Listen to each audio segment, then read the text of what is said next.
Between the modernity of Chicago and the traditions of the desert, Alexander faces an impossible choice: his love for Sophia or his responsibility to his people. When secrets come to light, he discovers that changing the future may cost more than he expected. The sun set on the horizon of New York, painting the sky with shades of orange and pink that reflected off the mirrored surfaces of the skyscrapers. On the 50th floor of one of the city's most exclusive buildings, Alexander Thompson gazed at the city through the floor-to-ceiling windows of his penthouse. Dressed in an impeccably tailored Italian suit, he appeared to be just another of the many successful businessmen who called the city home. But the truth was far more complex. His fingers drummed restlessly on the marble tabletop as he reread for the 10th time the email he had just received from his father. The words seemed to leap off the screen. "It is time to take on your responsibilities. The alliance must be sealed. Your people need you." Each sentence was like an additional weight on his shoulders, reminding him of who he truly was. Not just Alexander Thompson, the businessman, but His Royal Highness Prince Alexander bin Edward Windsor, heir to the throne of one of the most influential kingdoms in the Middle East. The double life he had maintained for nearly a year was beginning to take its toll. During the day, he conducted business like any other executive, building his own reputation away from the shadow of his royal family. At night, he participated in secret video conferences with advisors from the kingdom, discussing politics and the growing tensions between the most powerful families in his homeland. "Sir, your car is ready," announced Samuel, his personal assistant, and one of the few who knew his true identity. "The jet is fueled and ready to depart whenever you wish." Alexander nodded without turning around. His reflection in the glass showed a man torn between two worlds. At 32, he had managed to build a life of his own in New York, far from the crushing pressures of the palace. But now his father, King Edward, was ill, and the ancient families of the kingdom were beginning to circle like vultures, ready to vie for power and influence. "Cancel my appointments for the next few days, Samuel. I need to settle some matters in Chicago before—" His voice faltered for a moment. "Before returning to the kingdom." Chicago. The city where he truly felt free, where he could walk the streets without being recognized, where he had met people who appreciated him for who he was, not for his title. It was there that he needed to go first, to make a decision that could change not only his destiny, but that of his entire people. Hours later, aboard his private jet, Alexander reviewed the documents detailing the proposed alliance. The arranged marriage to Princess Isabella from the Harrington family was considered crucial for the stability of the kingdom. The two families had been rivals for generations, and this union promised to bring peace and prosperity. On paper, it was the perfect solution. In reality, it was a gilded prison. The jet cut through the night sky toward France, and Alexander allowed himself a moment of reflection. He remembered the first time he visited Chicago, 6 months ago, when he decided to explore the city alone, without his usual entourage. It was in a small art gallery in Soho that he saw her for the first time. Sophia Bennett was organizing her first solo exhibition. Her paintings captured the essence of urban life in Chicago with a unique perspective, blending elements of Middle Eastern culture with Western modernity. She didn't recognize him, of course. To her, he was just another visitor interested in art. "This painting represents the duality we all face," she had explained, pointing to a particularly striking canvas. "The conflict between who we are and who the world expects us to be." Those words struck him like lightning. Here was someone who seemed to understand exactly what he felt, even without knowing anything about his true identity. In the months that followed, Alexander found excuses to return to Chicago regularly, always as the successful businessman, never as the crown prince. The relationship that developed between them was something Alexander had never experienced before. With Sophia, he could just be Alexander, a man with his own dreams, fears, and aspirations. She challenged him intellectually, made him laugh, and most importantly, made him feel truly alive. But now, with the pressure mounting for him to return to the kingdom and fulfill his duty, Alexander knew he had to make a decision. His father's message was clear. The kingdom needed stability, and the arranged marriage to Isabella was considered essential to achieving that goal. The jet began its descent toward JFK Airport, and Alexander felt his heart race. In a few hours he would see Sophia again. She was waiting for him for dinner in her small apartment in the Lower East Side, completely unaware of the storm that was approaching. Samuel, who watched his master with concern, broke the silence. "Your Highness, Councillor Victor has requested an urgent audience as soon as we arrive in Chicago." Alexander closed his eyes for a moment, feeling the weight of his responsibilities. Victor was more than a counselor. He was practically a second father, someone who had guided him since childhood. If he was coming to Chicago in person, the situation in the Kingdom of Eldoria must be more serious than he had imagined. "Arrange a meeting with him tomorrow morning," Alexander replied, his voice firm but weary. Tonight I need to attend to personal matters." As the plane touched down in Chicago, Alexander knew he was about to face the most difficult decision of his life. The love he felt for Sophia was real and profound, but his duty to his people and his heritage was undeniable.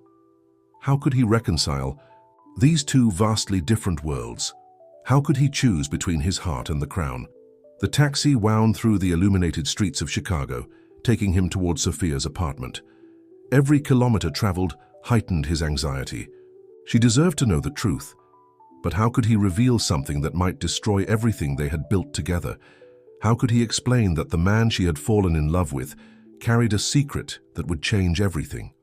The lights of the Statue of Liberty shimmered in the distance, like a beacon in the Chicago night, reminding him of all the evenings they had spent together, admiring the city of lights. Now those same lights seemed like silent witnesses to the moment that could change their lives forever. In his pocket, his phone buzzed with yet another urgent message from the palace.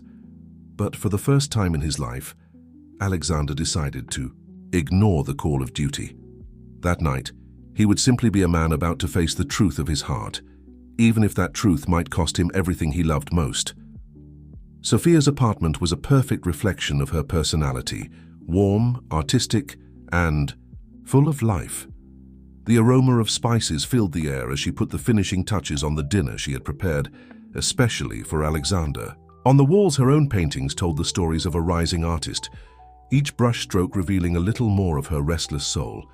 She adjusted the ambient music, a soft contemporary Arabic melody she had recently discovered, thinking about how Alexander always appreciated these small details that connected their cultures. The sound of the doorbell made her heart race, as it did every time he arrived, even after months of being together. When she opened the door, she found Alexander, with his usual restrained smile, holding a bottle of red wine and a bouquet of pink peonies, her favorite flowers. There was something different in his eyes that night, a shadow of worry he was trying to hide. "You look tired," she commented after a gentle kiss. "Were the negotiations in New York very intense?" Alexander hesitated for a moment before answering, instinctively adjusting the silk tie he was wearing. "Business in the Middle East is always complex," he said, choosing his words carefully. "But I don't want to talk about that now. I'd rather hear about your week, how the preparations for your next exhibition are going." Sophia led him to the small dining room, where the table was meticulously set. Scented candles created an intimate atmosphere, and the antique china she had inherited from her grandmother added a special touch to the occasion. "The exhibition is coming together," she replied, pouring him a glass of wine. The gallery curator was impressed with the new pieces. "He said my work has matured, become deeper." She paused, a playful smile on her lips. "I think you might have something to do with that." Alexander watched her as she spoke, absorbing every detail, the way her eyes sparkled when she talked about art, how her hands gestured gracefully in the air, how her presence lit up the room. The guilt weighed even heavier on his chest. How could he keep hiding the truth from someone so genuine? "You inspire me," Sophia continued, serving dinner. "Before I met you, I painted Chicago as a distant observer. Now, I feel like I'm part of the city, like I've found my place here." She hesitated for a moment. "It's funny. Sometimes I get the impression that you understand more about this sophisticated world than you let on. Your knowledge of art, music, history, it goes beyond what one would expect from an ordinary businessman." The comment caught Alexander off guard. Sophia had always been perceptive, and he knew his occasional slips didn't go unnoticed. Years of royal education were hard to hide completely. "I had a privileged upbringing," he replied, staying as close to the truth as possible. "My family has always valued knowledge and culture." "Your family?" Sophia poured herself more wine. "You speak so little about them. I know they're important in the Middle East, that they have significant business dealings, but sometimes it feels like there's so much more you're not saying." The moment Alexander had long feared had arrived. Sophia's perceptiveness, one of the qualities he most admired in her, now put him in a delicate position. He knew he needed to tell her the truth, but the fear of losing her paralyzed him. "Sophia," he began, his voice more serious than he intended. "There's something I need to tell you." At that moment, his phone buzzed insistently. It was a message from Samuel. "Urgent. Victor has arrived earlier than expected. He's at the hotel awaiting your immediate presence. Matter of national security." Alexander felt his blood run cold. If Victor had arrived ahead of schedule, the situation in the kingdom of Eldoria must be even more serious than he had imagined. He looked at Sophia, who was watching him with a mix of curiosity and concern. "Is it something important?"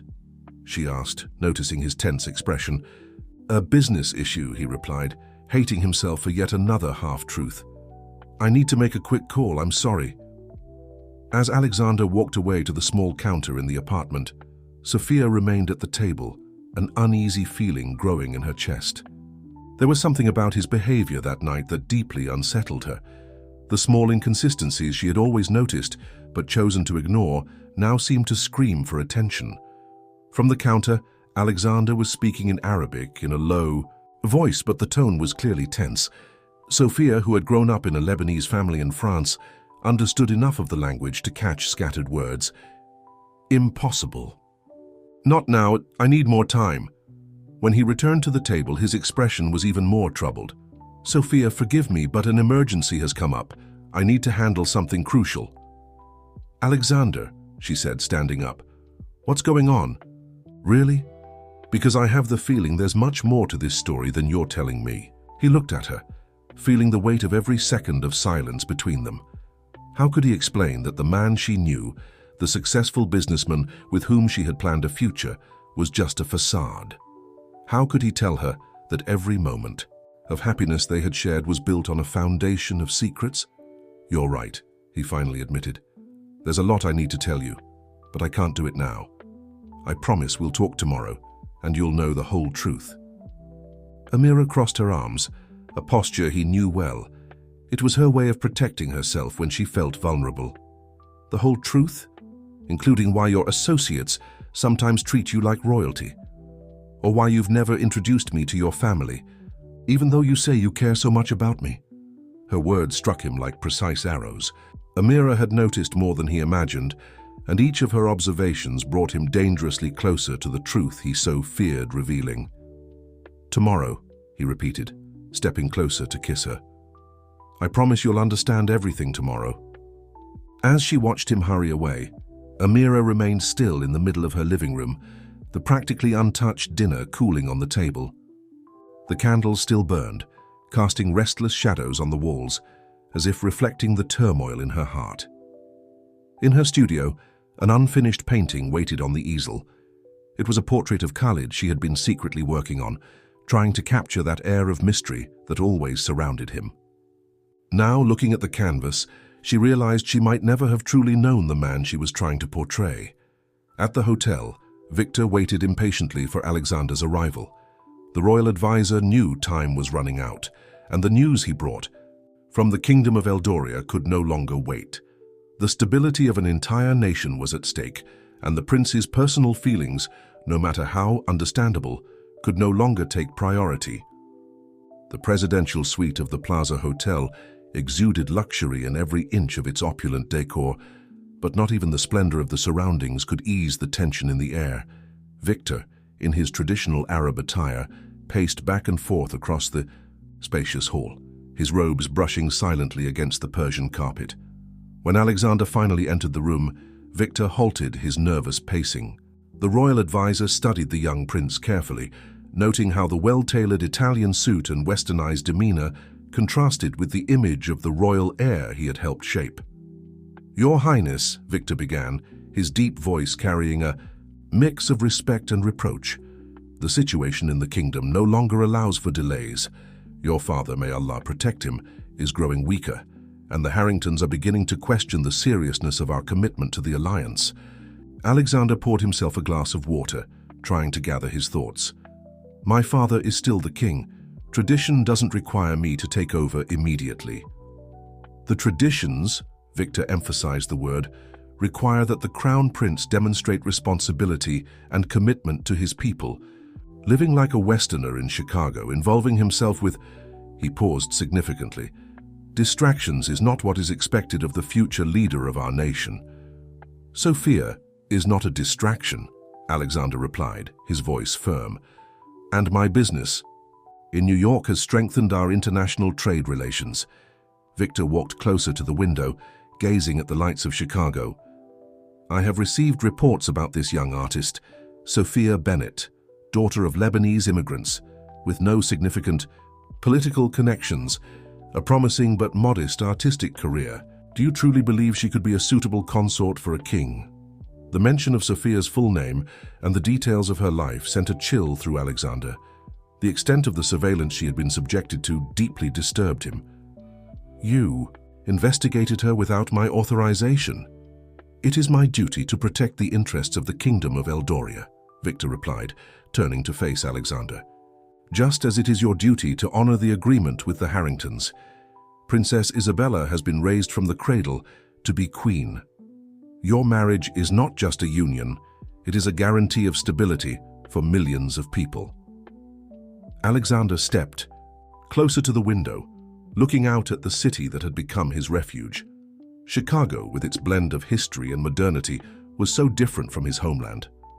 Here he had found not only Sophia, but also a version of himself that didn't have to bear the weight of the crown. "What if I refuse?" he asked, though he already knew the answer. "Then the Royal Council will be forced to take drastic measures," Victor replied, his voice now softer, almost paternal. "Your Highness, you are no longer a child. You must understand that sometimes duty requires personal sacrifices." A heavy silence settled between them, broken only by the distant sound of Chicago traffic. Alexander thought of Sophia, how her eyes sparkled when she talked about art, how she made him feel truly alive. "There's more," Victor continued, picking up his tablet.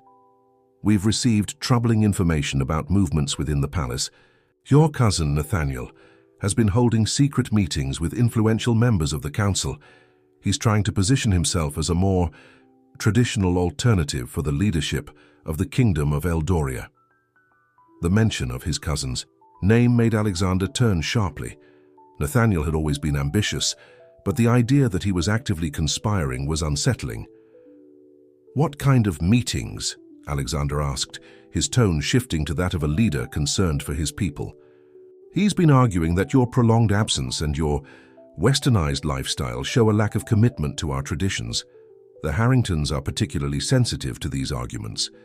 If the marriage to Princess Isabella doesn't happen soon, they might decide to support Nathaniel." Alexander ran his hands over his face, feeling the weight of centuries of tradition on his shoulders. His Western education, which his father had encouraged, believing that the kingdom needed to modernize, was now being used against him. "How much time do we have?" "The Royal Council will meet in 2 weeks," Victor replied. "They expect an official engagement announcement before then. Preparations for the ceremony are already underway at the palace." 2 weeks?" Alexander repeated, incredulous. "How can I make a decision that will affect the rest of my life in 2 weeks? With all due respect, Your Highness, that decision was made the day you were born as the king's firstborn. Your duty has always been clear. The question now is whether you will have the courage to fulfill it." Alexander poured himself another glass of water, his mind racing furiously. He needed time. He needed to find a way to protect both his kingdom and his heart. "And Sophia," he finally asked, "what will happen to her?" "I will ensure she is adequately compensated," replied Victor, his tone carefully neutral. "Her art gallery could receive royal sponsorship, guaranteeing her professional success. In time, she will understand that this is the best path for everyone. The suggestion of compensating Sophia as if she were a business transaction made Alexander's blood boil. "No," he said firmly. "If I have to do this, I will be the one to tell her the truth. She deserves to hear everything from me." Victor inclined his head slightly, a gesture that could be interpreted as either respect or resignation. "As you wish, Your Highness. But remember, every hour that passes is an hour Nathaniel uses to strengthen his position. The future of the kingdom is in your hands." At that moment, Alexander's phone buzzed with a message from Sophia. "I can't stop thinking about our unfinished conversation. We need to talk. Tomorrow at our usual coffee spot?" Looking at the message, Alexander felt his heart tighten. How could he choose between the love of his life and the fate of an entire nation? How could he be fair to Sophia while carrying the weight of centuries of tradition and the expectations of millions of people? "Tomorrow," he replied to the message, knowing the next 24 hours could change his life forever. "We'll talk about everything tomorrow." The Coffee Bean, a traditional meeting spot for artists and intellectuals in Chicago, was particularly busy that autumn morning. Sophia arrived early, choosing a discreet table in the corner of the establishment. Her fingers tapped nervously on her coffee cup as she watched the comings and goings of customers through the old windows. The night before had been impossible to sleep through. After Khalid's abrupt departure, she spent hours in her studio, alternating between working on his portrait and rereading old messages on her phone, searching for clues that could explain the enigmatic behavior of the man she loved. Her analytical artist's mind couldn't ignore the small details that always seemed out of place. The way hotel and restaurant staff treated him with extraordinary deference, the whispered phone calls. In Arabic, his surprisingly deep knowledge of international politics, especially regarding the Middle East. "Miss Bennet," a male voice interrupted her thoughts. A tall, distinguished-looking man in formal attire stood beside her table. "Forgive my intrusion. I am Victor Fitzgerald, senior advisor to the Thompson family." Sophia felt a shiver run down her spine. There was something about this man's presence that deeply unsettled her. "How do you know my name?" "It is my duty to know those who come close to the Thompson family," Victor replied, sitting down without waiting for an invitation, especially when those individuals may influence important decisions. "I don't understand," Sophia said, her heart racing. "Alexander never mentioned an advisor." "There are many things Alexander has not mentioned, Miss Bennet," Victor spoke softly, as if choosing each word with extreme care. "And that is what we need to discuss." At the same time, across the city, Alexander was preparing to meet Sophia.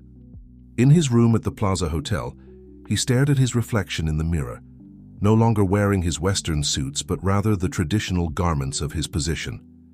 He had decided that if he was going to reveal the truth, he needed to do so completely. "Your Highness," Samuel entered the room hurriedly, "I just received information about Victor. He went to meet Miss Bennet." Alexander's blood ran cold. "What do you mean? Where?"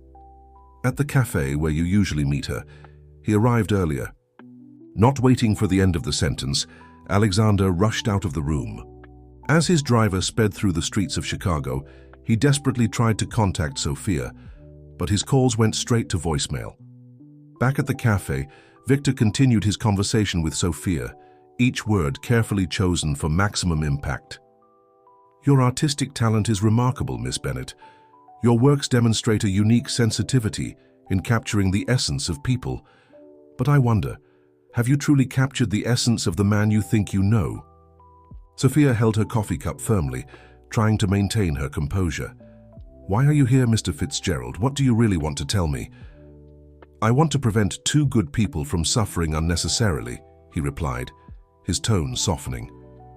"Alexander has responsibilities that go beyond his personal desires. His destiny was mapped out from the moment he was born." "What responsibilities?" Sophia asked, though a part of her was already starting to piece together the puzzle. Victor pulled a tablet from his briefcase, sliding it across the table to Sophia. On the screen, a series of official photos showed Alexander at state events, wearing royal attire, surrounded by dignitaries. The last photo showed a stunning young woman in traditional attire. Princess Isabella Harrington, explained Victor. Their wedding has been planned for years, a union that will bring peace and stability to millions of people. Sophia felt the air escape her lungs. Her hands trembled as she flipped through the photos, each image revealing a side of Alexander she had never known or had chosen not to see. So he is His Royal Highness, Prince Alexander bin Edward Windsor, Victor finished. Heir to the throne and future leader of our nation. At that moment, the door of the cafe swung open abruptly, and Alexander entered, still wearing his royal garments. The movement in the cafe stopped, all eyes turning to his imposing figure. Sophia rose slowly, her eyes meeting his across the room. Time seemed to freeze as they stared at each other. All the truth Alexander had planned to reveal with care and sensitivity was now exposed in the cruelest way possible. In Sophia's eyes, he saw not just shock and sadness, but something that devastated him even more: disappointment. "Sophia," he began, taking a step toward her, but she was already gathering her bag, her movements quick and decisive. "Don't come any closer," she said, her voice trembling slightly. "Every word, every moment, was it all a lie?" "No," Alexander replied, his voice heavy with emotion. "My feelings for you have always been real. That was the only truth in this entire charade." "A very well-crafted charade, Your Highness," she replied, the last word dripping with bitterness. "Congratulations on the performance." Before he could respond, Sophia quickly passed by him, leaving the coffee shop.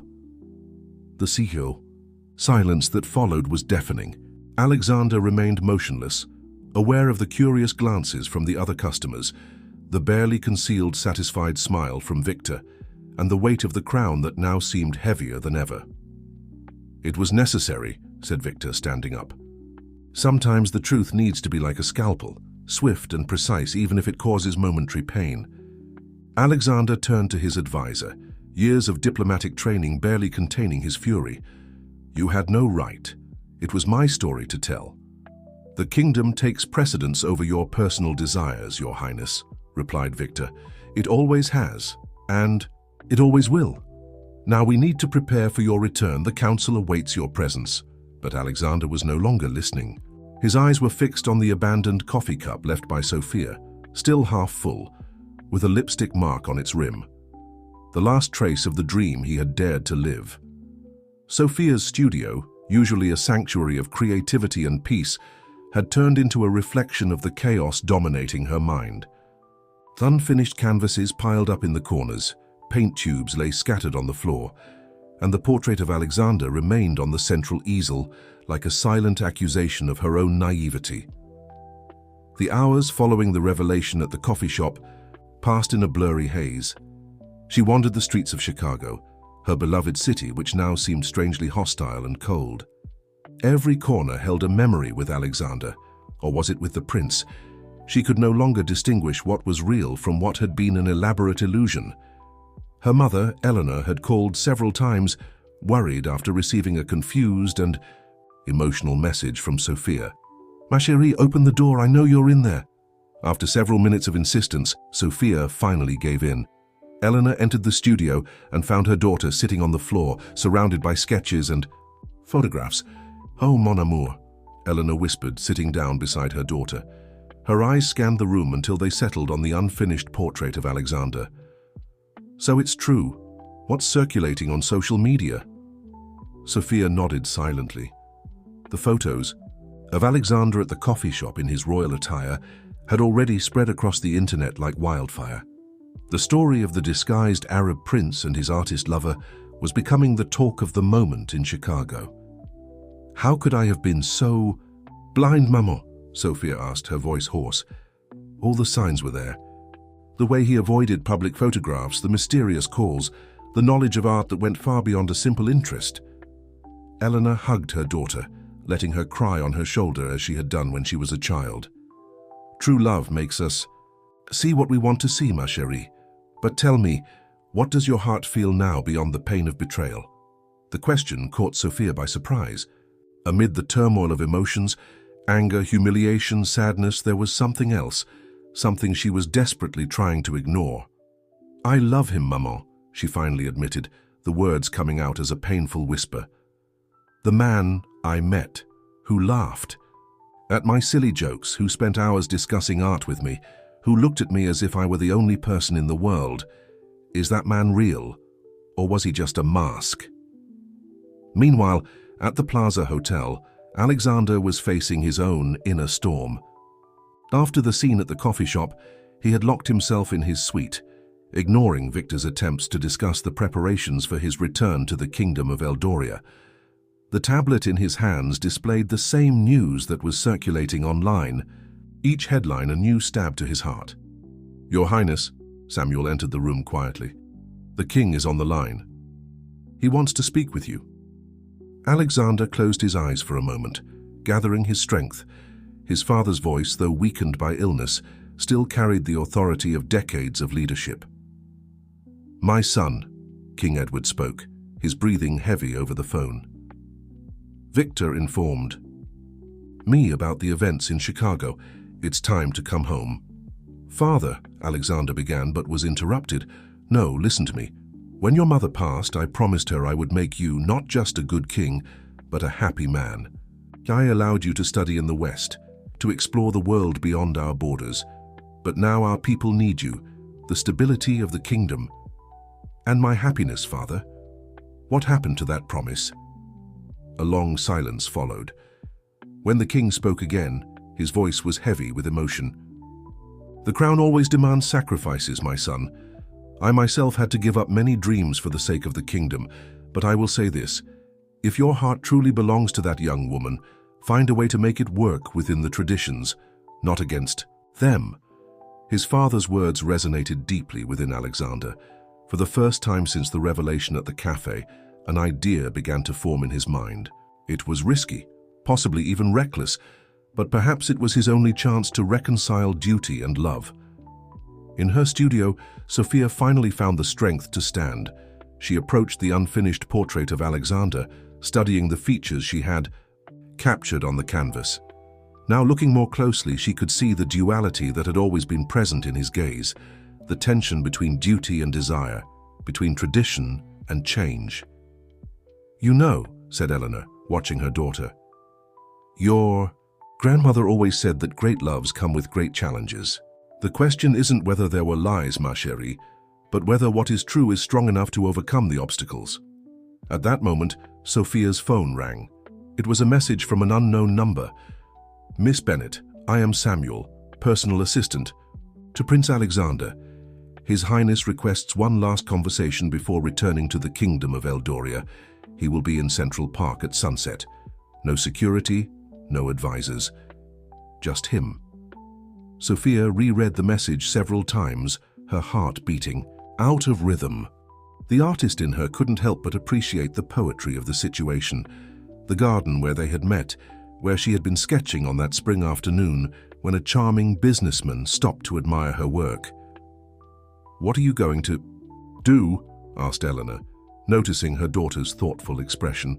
Sophia looked at the portrait once more. Even unfinished, there was a truth on that canvas that went beyond the lies and royal titles. It was the truth of two hearts that, despite all circumstances, had found and recognized each other.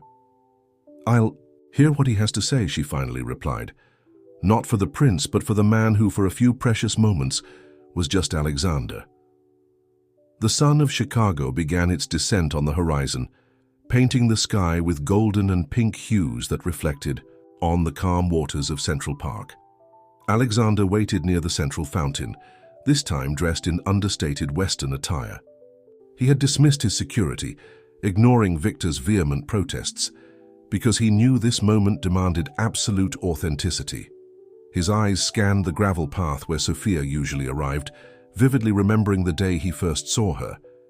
She was sitting on her favorite bench, focused on her sketches, her dark hair dancing in the spring breeze. That day he was just another admirer of her art, free from the weight of the crown, free to simply be himself.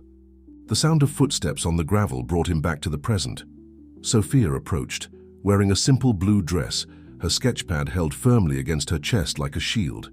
She stopped a few feet away, her eyes studying him with an intensity he knew well.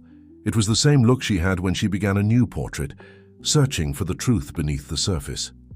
"You came," he said softly, resisting the urge to step closer. "I came for answers," she replied, her voice steady despite the contained emotion. "Not for the prince, but for the man who pretended to be just Alexander. I never pretended to be someone else, Sophia. I only chose to show a part of myself that I usually need to hide." She moved to a nearby bench, placing her sketchpad beside her. "Why? Why all this elaborate charade?" Alexander took a deep breath, choosing his words carefully. "When I arrived in Chicago, I was running not just from my responsibilities, but from a life where every action, every word, every choice is determined by others. I wanted to meet someone who would see me for who I am, not for what I represent. And you found a fool who believed your story," she replied, bitterness tinging her voice. "No," he took a step toward her. "I found an extraordinary woman who saw beyond appearances, who challenged me to be more than just a title. You were never a fool, Sophia. You were the only person who truly saw me." A silence settled between them, filled only by the soft sounds of the garden at dusk. Sophia opened her sketchpad, pulling out a few sketches that Alexander recognized immediately. They were studies for the portrait she was painting of him. "Do you know what hurts me the most?" she asked, her voice softening. "It's not the lies about your title or your position. It's thinking that every moment we shared, every conversation, every laugh, it all could have just been part of a game." "None of it was a game," Alexander replied with fervor. "Every moment was real. When we spent hours discussing art, when you showed me Chicago through your eyes, when we simply sat in silence enjoying each other's presence. Those were the most genuine moments of my life." Sophia looked up to face him, and Alexander could see the tears she was trying to hold back. "And now? What is the truth now, Your Highness?" "The truth," he said, finally stepping closer and sitting beside her, "is that I am the crown prince of a kingdom desperately in need of change. The truth is that I have responsibilities I cannot ignore, a people who depend on my decisions. But the greater truth, Sophia, is that I cannot and do not want to imagine a future without you in it." "What are you saying?" she asked, her heart racing despite her determination to keep her guard up. "I'm saying I want to find a way. Not against tradition, but through it. My father told me something today that made me think. The crown always demands sacrifices, but perhaps it's time to question which sacrifices are truly necessary and which are imposed by traditions that need to evolve." Alexander gently took one of the sketches Sophia was holding. It was a drawing of him laughing, a moment captured during one of their walks along the Hudson River. "You always said that art is about transformation, about seeing the world not just as it is, but as it could be. Maybe that's what my kingdom needs. Someone who can see beyond what has always been done. Someone who can help build a bridge between tradition and progress." Sophia looked at him with a mix of hope and skepticism. "And how would that work? I'm a Chicagoan artist of Lebanese descent, not a princess raised to be a queen." "You are so much more than that, Sophia. You are a strong, intelligent woman with a unique vision of the world. Your art speaks to people from all cultures, building bridges between the East and the West. And most importantly, you make me want to be not just a good ruler, but a better man."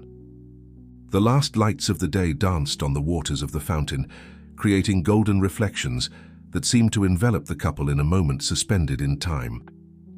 Alexander took a small silk-wrapped object from his pocket. "This belonged to my mother," he said, unwrapping a delicate ring with a sapphire surrounded by diamonds.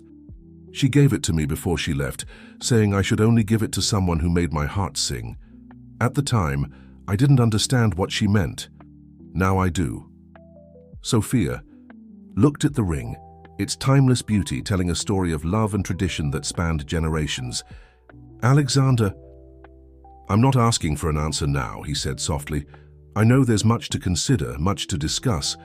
I'm only asking for a chance to show that we can build something new together, something that respects both our traditions and our hearts. A group of tourists passed by, some pointing and whispering as they recognized the prince from photos that had circulated online. But in that moment, neither Alexander nor Sophia seemed to notice the world around them. "And your council, your family, the political alliances?" asked Sophia, her voice trembling slightly. "It won't be easy," admitted Alexander, "but perhaps this is exactly what our kingdom needs, a change that shows we can honor our traditions while embracing the future. And with you by my side, I feel I can face any challenge." The royal palace buzzed with rumors and speculation. News from Chicago had spread quickly, and the ornate corridors, once filled only with the soft murmur of diplomatic conversations, now echoed with heated discussions about the future of the dynasty. Nathaniel, Alexander's cousin, walked through the palace gardens with his sister Olivia, a barely concealed look of satisfaction on his face. The photos of the Crown Prince with his artist from Chicago are circulating in the international press, he commented, adjusting his traditional attire. The royal council is in an uproar. Olivia, a shrewd and well-educated woman, watched her brother cautiously. "And I suppose you had nothing to do with the leak of those photos?" "People have the right to know who their future leader truly is," replied Nathaniel, his tone feigning innocence. "A prince who abandons his responsibilities to live like a Westerner, who gets involved with a foreign woman of no proper lineage." In the royal office, King Edward received troubling reports from his closest advisors. The Harrington family was deeply offended by Alexander's apparent disregard for the marriage agreement, and old alliances were beginning to crumble. "Your Majesty," spoke one of the oldest advisors, "the situation is delicate. Prince Nathaniel has gained considerable support among the more traditionalist members of the council. They see in him a leader who will respect our customs. King Edward, though weakened by illness, maintained the dignity and authority that had characterized his long reign. And what do they say about my son? Opinions are divided, Your Majesty.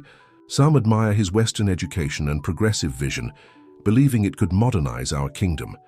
Others," the advisor hesitated, "others fear he is too far removed from our traditions." In Chicago, Sophia faced her own challenges. Her gallery had become a gathering place for journalists and the curious, all eager for information about the woman who had captured the heart of the Arab prince. Her art, once appreciated on its own merit, was now viewed through the lens of royal scandal. "You don't have to go through this alone," said Eleanor, watching her daughter organize her next exhibition. "Perhaps it would be better to postpone the opening, wait for the dust to settle." "No," Sophia replied firmly, adjusting a canvas on the wall. "My art has always been about authenticity, about facing difficult truths. I won't hide now." The unfinished portrait of Alexander occupied a central place in the exhibition.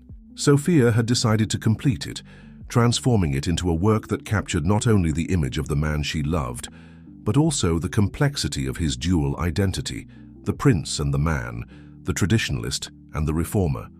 Meanwhile, in New York, Alexander was preparing to return to the Kingdom of Eldoria. His hotel suite had turned into an improvised command center, with Samuel coordinating a team monitoring reactions to his decision. "Your Highness," Samuel called, his expression concerned, "we've received troubling information. It seems your cousin Nathaniel has been holding secret meetings with influential members of the Harrington family." Alexander nodded, showing no surprise. It was expected. Nathaniel has always dreamed of the throne, and now he sees his chance. "There's more," Samuel continued. "Princess Isabella has requested a private audience with you as soon as you return to the kingdom. She insists. It's a matter of family honor." The mention of Isabella made Alexander pause. They had grown up together, attending the same social events, sharing the weight of royal expectations. Under different circumstances, perhaps they could have built a life together based on mutual respect and shared duty. "Grant the audience," Alexander decided. "Isabella deserves more than a formal statement. I need to explain my reasons in person." That night, before boarding the flight that would take him back to the kingdom, Alexander made one last call to Sophia. The conversation was brief, but filled with emotion. "The Royal Council will meet in 3 days," he explained. "I will present my proposal for a gradual modernization of our traditions, starting with the laws governing royal marriages." "And if they reject it?" Sophia asked, the concern evident in her voice. "Then we'll have to fight," Alexander replied with determination. "Not just for our personal happiness, but for the future of a kingdom that needs to learn to balance tradition and progress." In the kingdom, the hot desert winds blew with unusual strength, as if nature itself sensed the political storm approaching. The return of the Crown Prince would not only be a test of his leadership, but a decisive moment in the history of a nation in transformation. Victor, who watched the preparations for Alexander's return with a mix of concern and resignation, reflected on the words King Edward had shared with him in private. "Sometimes, my friend, true tradition is not in repeating the steps of our ancestors, but in having the courage to chart new paths without losing sight of our essence." The sun set over New York, casting golden shadows on the mirrored skyscrapers. In a few hours, Alexander would be back in the kingdom, ready to face his destiny. In Chicago, Sophia was putting the final touches on her portrait, each brushstroke a silent prayer for the future they had dared to dream of together. The royal plane touched down in the kingdom in the early hours of the morning, when the desert still held the coolness of the night. Alexander looked out the window at the familiar landscape of his homeland, the golden dunes contrasting with the modernity of the city rising on the horizon.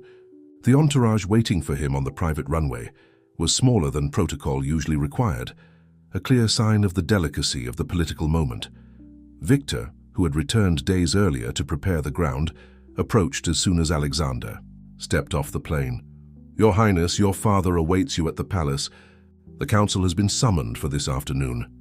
During the journey to the palace, Alexander noticed the subtle changes in the urban landscape: new buildings, expanded roads, signs of the progress his father had always encouraged, albeit within the bounds of tradition. It was a tangible reminder that change and cultural preservation did not have to be opposing forces. The meeting with his father was private, held in the royal quarters where King Edward now spent most of his days. Despite the illness that weakened him, the monarch maintained the dignified posture that characterized him. "My son," said the king, his voice stronger than Alexander expected, "you have finally decided to face your destiny." "Father." Alexander knelt before the king, a gesture of respect deeply rooted in tradition. "I ask for your blessing, not just as my king, but as the man who taught me that true leadership requires both wisdom and courage." King Edward studied his son for a long moment. "And do you believe that challenging centuries of tradition demonstrates wisdom?" "I believe that adapting our traditions to preserve their essence shows true respect for our legacy," Alexander replied. "The world is changing, father. If we refuse to evolve, we risk becoming relics, not guardians of our culture."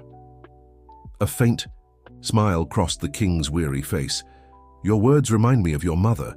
She too had the gift of seeing beyond appearances." Before they could continue their conversation, they were interrupted by the arrival of a messenger. Princess Isabella had arrived for her private audience with Alexander. The meeting took place in the Royal Library, a neutral space steeped in history. Isabella entered with the grace and dignity her position demanded, but there was a determination in her eyes that surprised Alexander.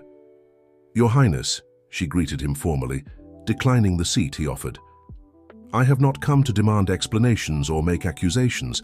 I have come to propose an alliance." The statement caught Alexander off guard. "An alliance?"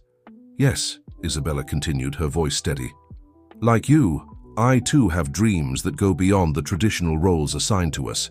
While you were in Chicago, I was completing my doctorate in international politics in London, hidden under a false name." The revelation made Alexander look at her with newfound respect. "Why are you telling me this now?" "Because I believe the time has come for our kingdoms to realize that tradition and progress are not enemies.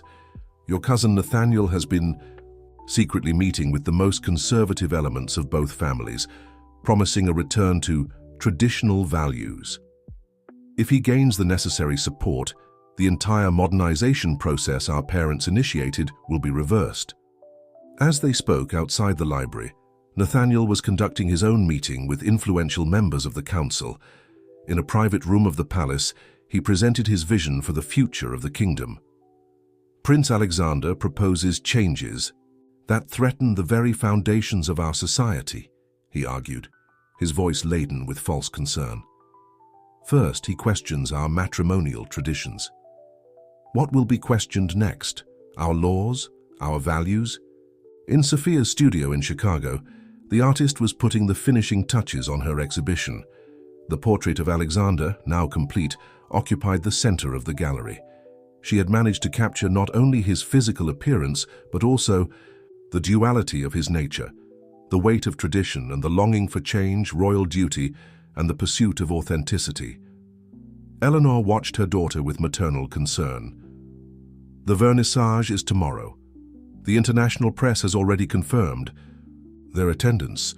Are you sure you want to go through with this? More than ever, replied Sophia, adjusting the lighting on the portrait. This exhibition isn't just about art or love.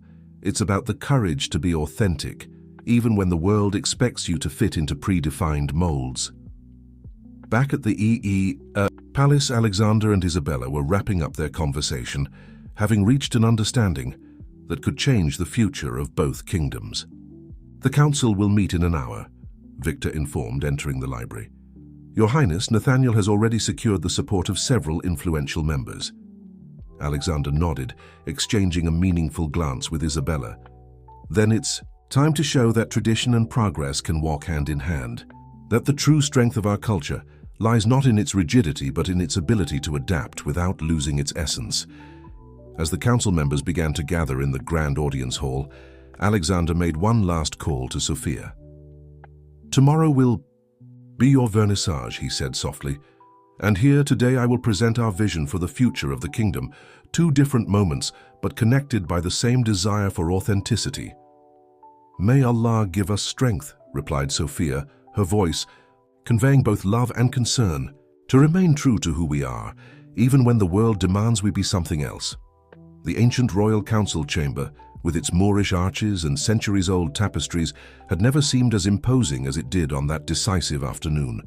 The council members, dressed in their traditional attire, occupied their designated seats around the ornate marble table, while the desert sun cast geometric patterns through the stained glass windows. Alexander stood before the council, his posture reflecting both the nobility of his lineage and the determination of his convictions. Beside him, to the surprise of many present, was Princess Isabella, her presence causing a discreet murmur among the councillors. Honourable members of the council, began Alexander, his clear and firm voice echoing through the room.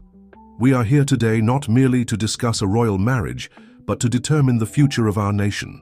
For centuries, our kingdom has been the guardian of valuable traditions, but it has also known how to adapt when necessary to remain strong.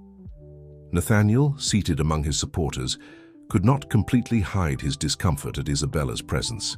His carefully laid plans had not accounted for this unexpected alliance. With all due respect, Your Highness, interrupted one of the more conservative councillors, the traditions governing royal marriages are fundamental to maintaining the stability of our society. Your situation in Chicago has caused great embarrassment, and it is precisely about stability that I wish to speak, replied Alexander, exchanging a meaningful glance with Isabella. Princess Isabella, please. Isabella stepped forward, her presence commanding immediate attention. Honourable members of the council, like Prince Alexander, I too have dedicated my life to studying how we can preserve our cultural identity in a changing world. I recently completed my doctorate in international politics in London. The revelation caused a new stir in the room. Nathaniel rose abruptly. This is an outrage, a royal princess secretly studying in the West. No, cousin, replied Isabella calmly. The true outrage would be to waste the potential of our people out of fear of change. The agreement between our families aimed to unite our kingdoms.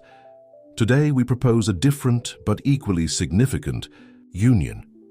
While the drama unfolded in the Royal Palace in Chicago, Amira's gallery was preparing for the most important vernissage of her career.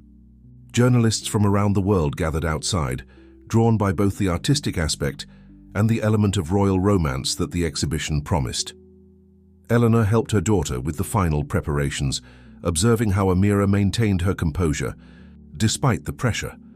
The portrait of Alexander, now complete, had transformed into something far beyond a mere physical representation. It was a work that captured the essence of a man torn between two worlds, but determined to unite them.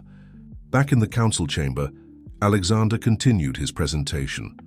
What we propose is not the abandonment of our traditions, but their natural evolution.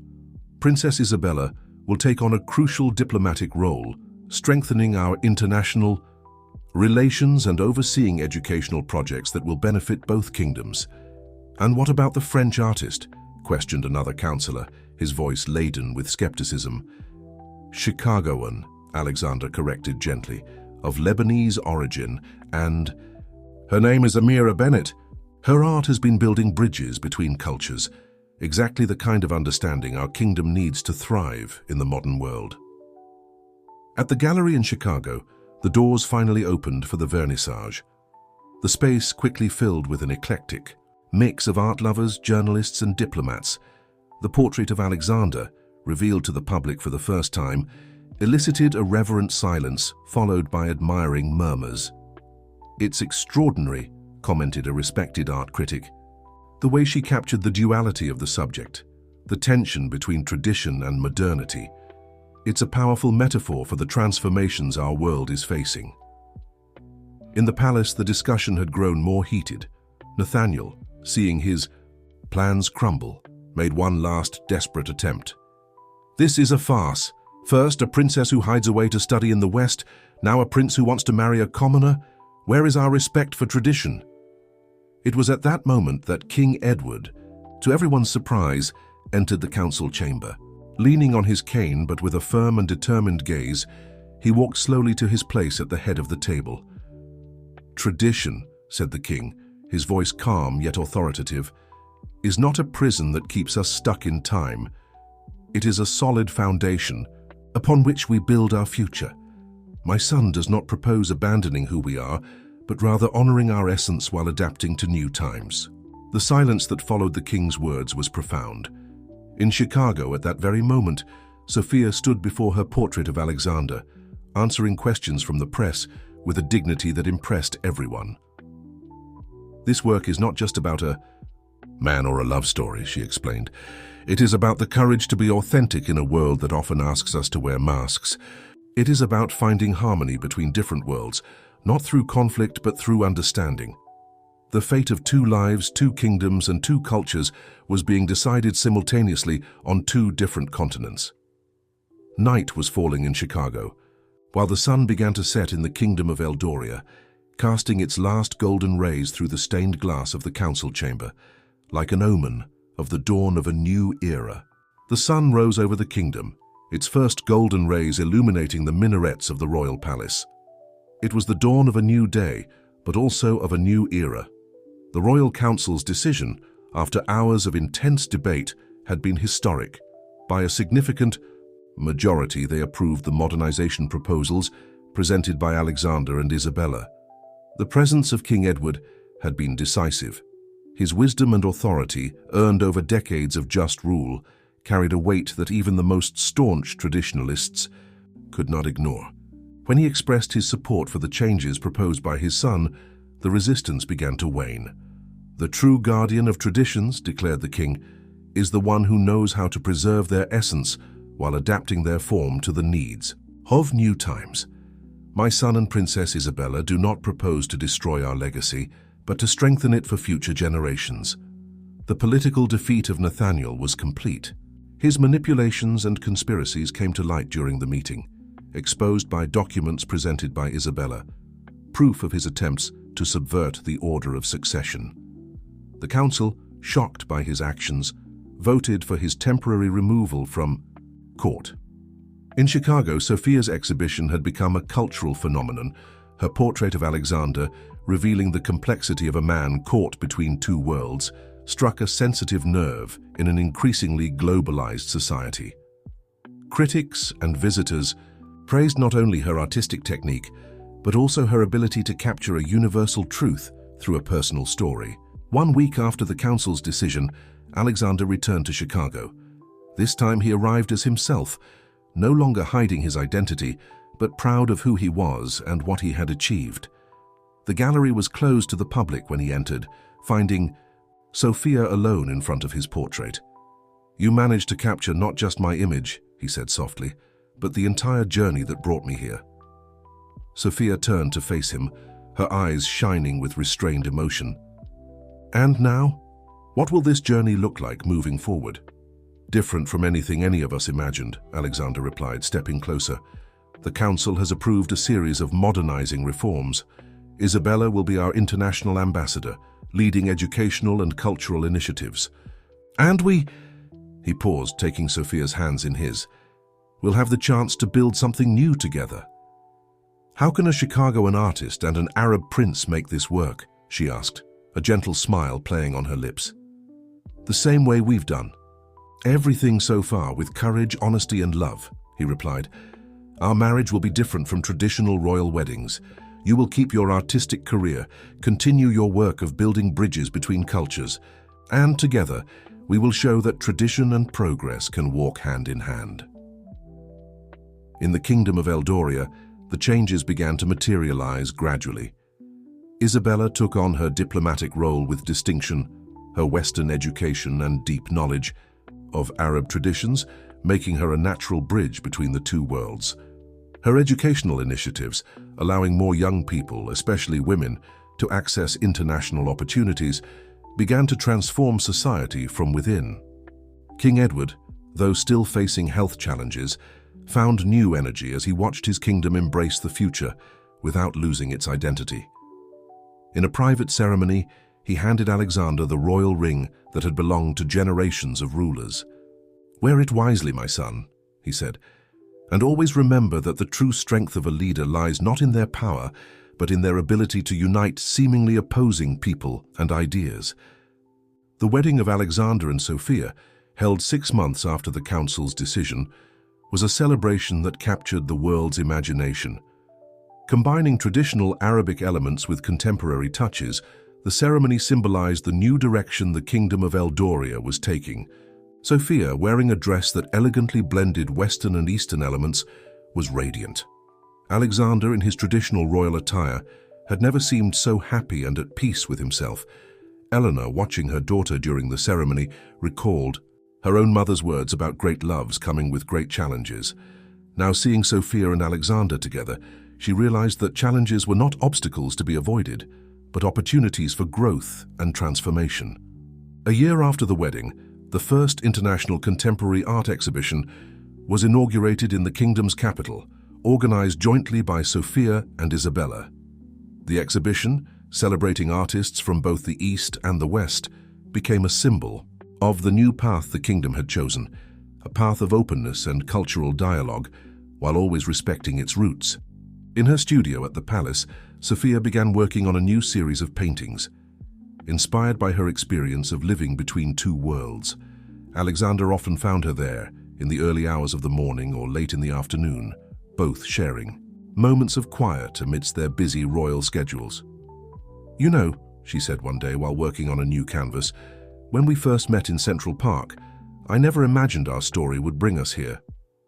Alexander smiled, gazing at the modern city, rising beyond the ancient palace walls. True love has that power, not just to unite two people, but to transform entire worlds. And so, under the desert sun and the lights of Chicago, two cultures, two traditions, and two hearts found their harmony, proving that love, when genuine and courageous, can truly build bridges over the widest divides. Dear listeners, the journey of Alexander and Sophia has shown us that true love has the power to transcend borders and transform traditions. To continue exploring equally captivating stories about love, courage, and transformation, we've prepared a special playlist that you can find in the link to the left. If this story touched your heart, don't forget to subscribe to our channel and leave a like. Every day we bring new narratives that explore the complexity and beauty of human relationships. Share with us in the comments which city you're watching from and your own love stories that defied expectations. After all, as Alexander and Sophia taught us, sometimes it takes courage to write our own love story.